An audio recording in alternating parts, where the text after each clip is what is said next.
how's it going? Welcome to another video. Welcome to the first episode of 2025. So, it's that time of year again. It's 2025. It's the start of the new year. We've got another metal tag to get through. I remember doing this one last year for 2024, and honestly, it was such good fun. If you're unfamiliar, the channel Heavy Metallurgy releases every year, at the start of every year, releases just a tag, a thread thing for likes of us metalheads to respond to, talking about our albums of the year, and not necessarily albums that came out in 24, but just, you know, things that sort of questions that just make you go, oh yeah, okay. So it's all a bit of fun, really. There's been a few responses already. It's time for mine, so let's get into it. Like I said, it's from the Metallurgy, so if you haven't subscribed to them, please go do it. Go watch out the original. I've watched a few. I haven't actually watched the original, so yeah, I'll get on to that shortly. So it's 20 questions. So I've got my list of albums here, and we're just going to get straight into it. If you're in the mood to send out a response, please go do it, but make sure you tag the Metallurgy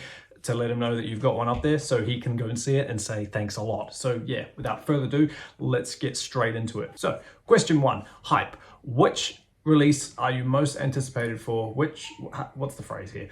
Hype. Name a release you're eagerly anticipating in 2025. So the first one, without really getting into it, is Dream Theater's new album entitled Parasomnia, for obvious reasons, right? I remember being massive into Dream Theater when I started to get into prog and learn that songs can be longer than 10 minutes and, you know, things can intertwine and whatnot. I was a Dream Theater freak back in the day. And then, not went off them per se, but, you know, obviously Mike Portnoy gapped it, and you could tell that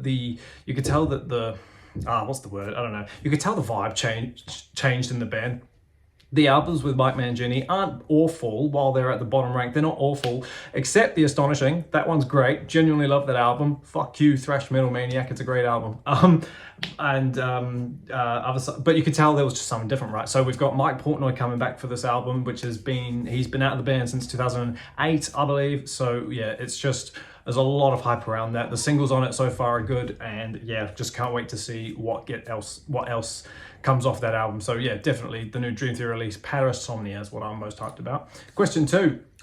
Show the 25th album, LP/CD in your collection. So I've gone for both of them. I've got the LP and the CD. We'll do the CD first because it's on top. The 25th CD in my collection is Interferum's debut album from 1990. I want to say 7 off the top of my head. I'm not entirely sure. Let me quickly see if it tells me. Does it tell me? What am I talking about? It's from 2001.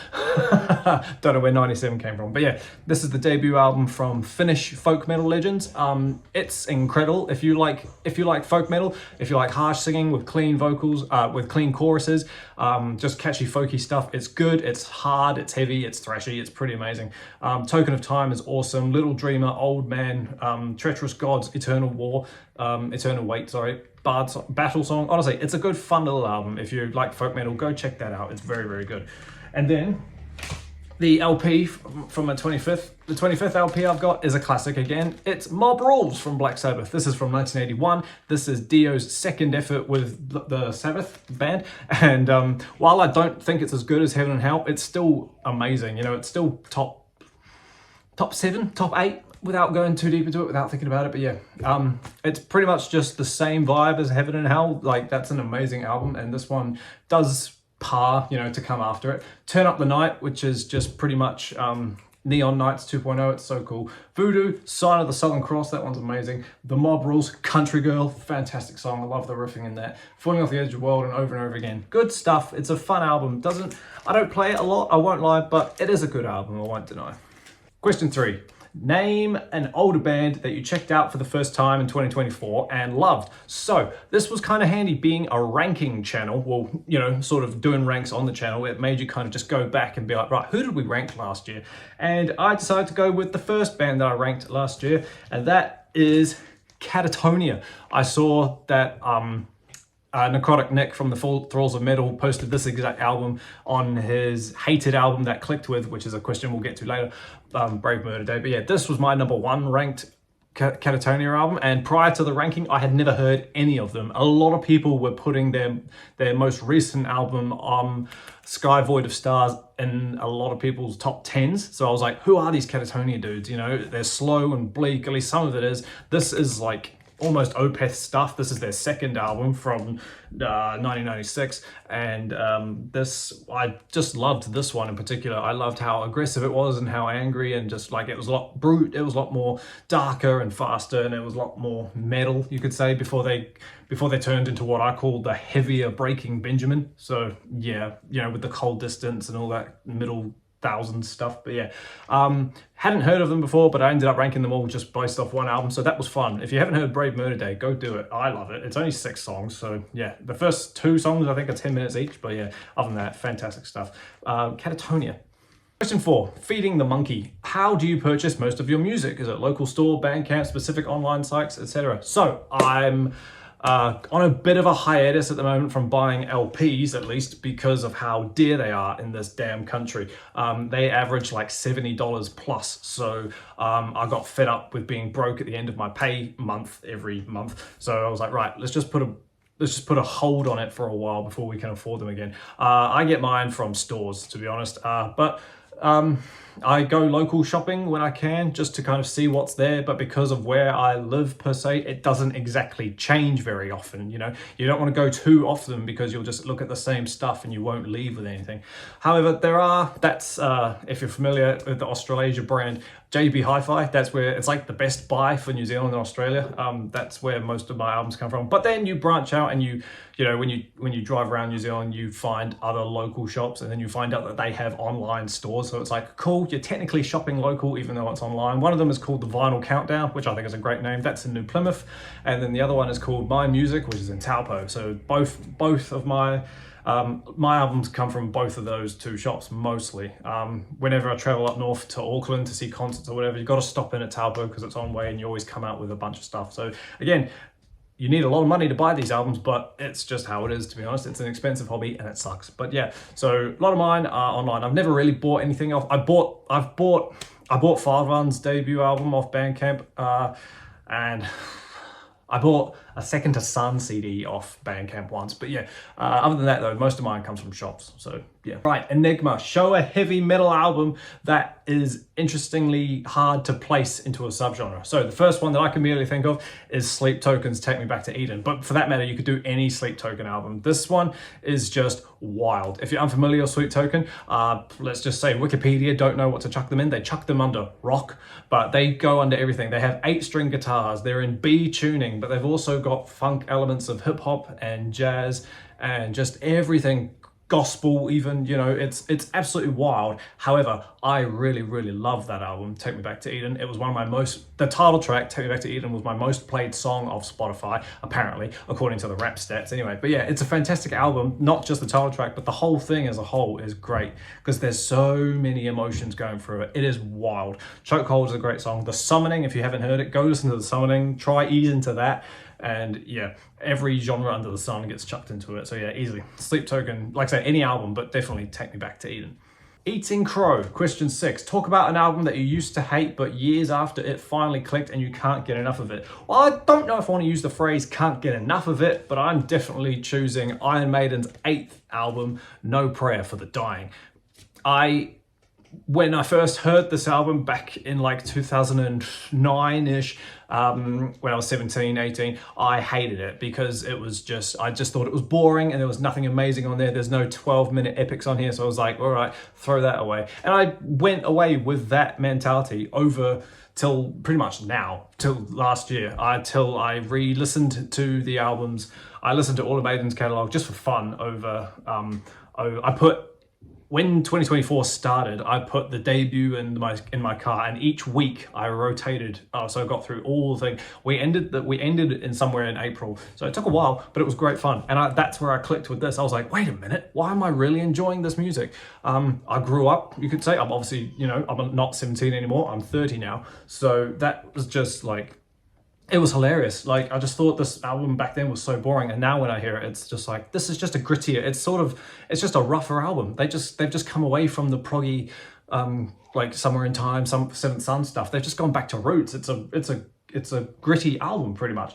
Tail Gunner and Holy Smoke, they're fantastic songs. Tail Gunner is Ace's High 2.0, but it's absolutely awesome. I love it. No Prayer for the Dying, the title track, ballad, but it's great. Public Enemy #1, Fate's Warning, The Assassin, Run Silent, Run Deep. You can't not love that song if you love songs like Evil That Men Do and The Trooper.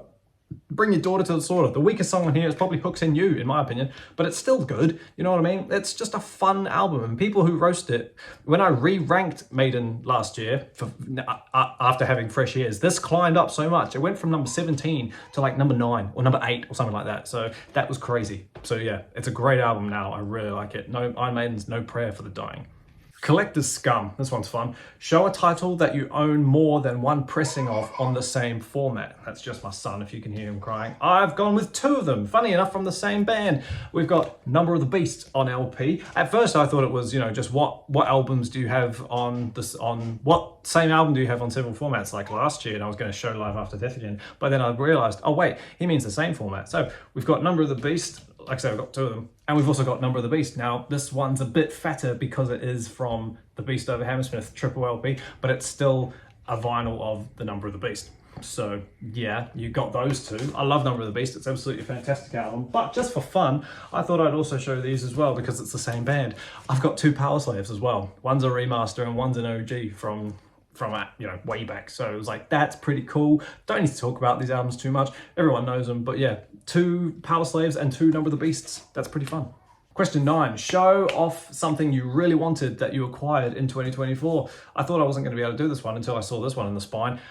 7 Churches from Possessed. I was looking for this album for literal years. I couldn't find it anywhere without buying it from somewhere astronomically far away. So, and then one day, the shop in Taupo I mentioned, I saw it in his catalog and I was like, oh my God, give it to me now. And he sent it off straight away. So yeah, I was just like, oh, fantastic stuff. It's just one of those albums that I just desperately wanted. Do you know what I mean? Ever since I heard the song The Exorcist way back when I was getting into black metal, I was just like, God, this album is great. That's going on like 4 years now since I've been looking for this.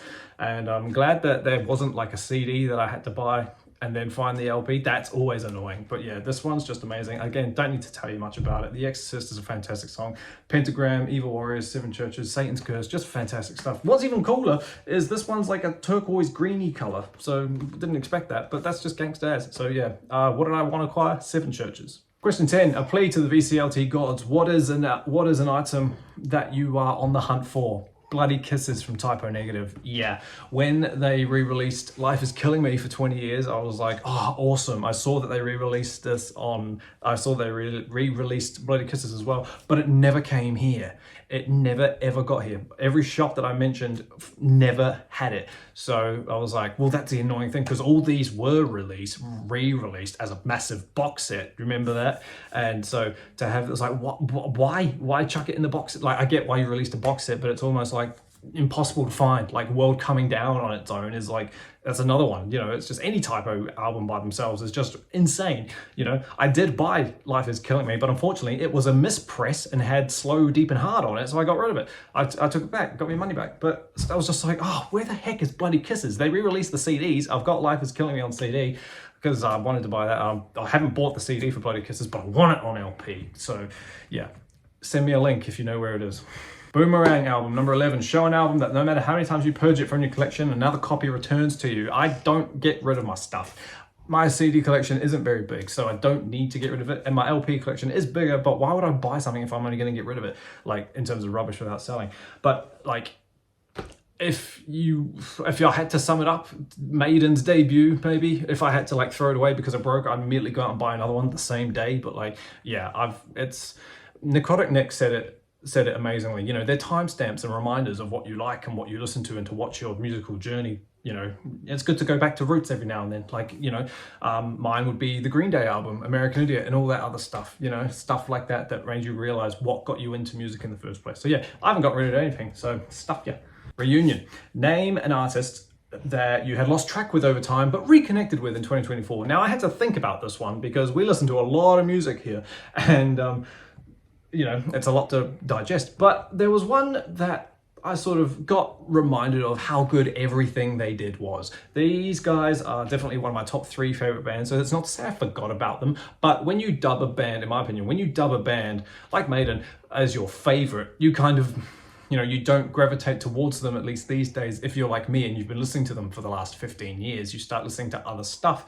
And so you're like, I don't need to listen to that band right now because I know how every song goes or whatever. So the artist in question, I'm talking about Nightwish. I've got their latest album here just for fun. This album came out in September and I re-ranked all of them. Nightwish were my first ranking episode on this channel and that was fun to do. But after that, I didn't listen to them again until now, like in order, do you know what I mean? Like, I still knew my number one was, and I love that album to death, but it was kind of nice to kind of just be reminded of like, oh yeah, so that album, Wishmaster, for example, I put at the bottom because it was just like, I'd forgotten that this album wasn't my favorite. Do you know what I mean? Like, because I dubbed them so highly in my top 3 of all time, you could say that's kind of why I slipped away from them, because you're trying to constantly branch out and listen to other things. So it's like, I don't need to listen to Nightwish because I know I love them.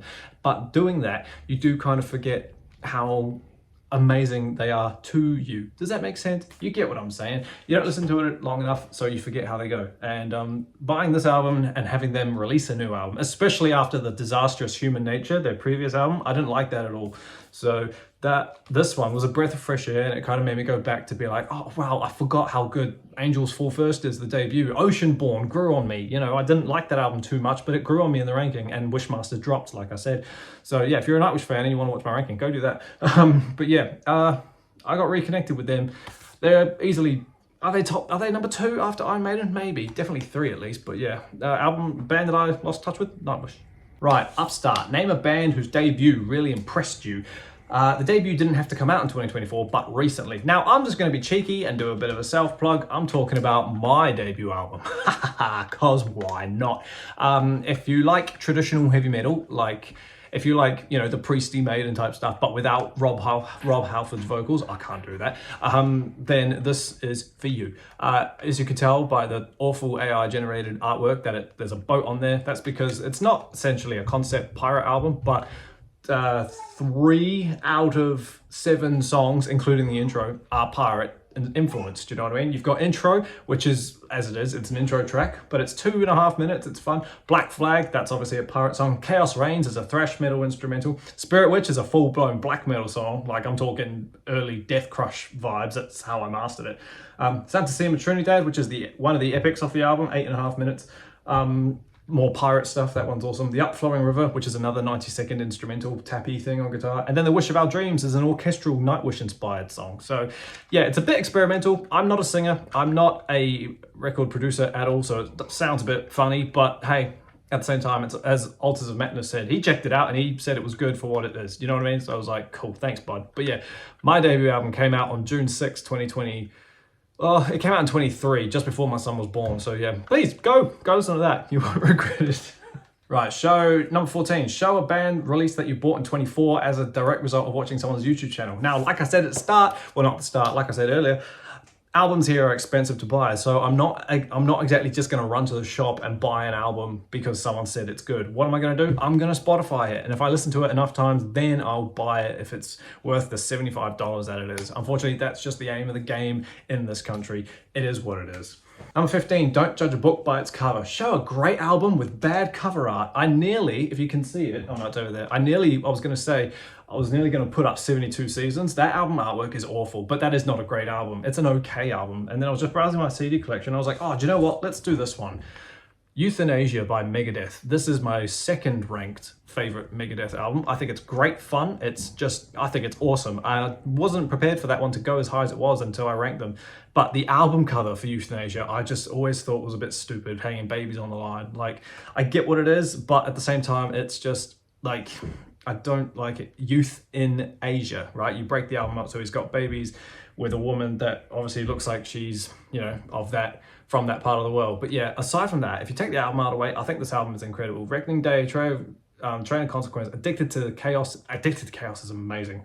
The Killing Road, Elysian Fields, Blood of Heroes. It's a really stacked up, powerful album. So if you haven't heard it like in full, if you've only heard of Tout Le Monde and Train of Consequences, go listen to the rest of it. It's pretty amazing. Just get past the babies on the washing line.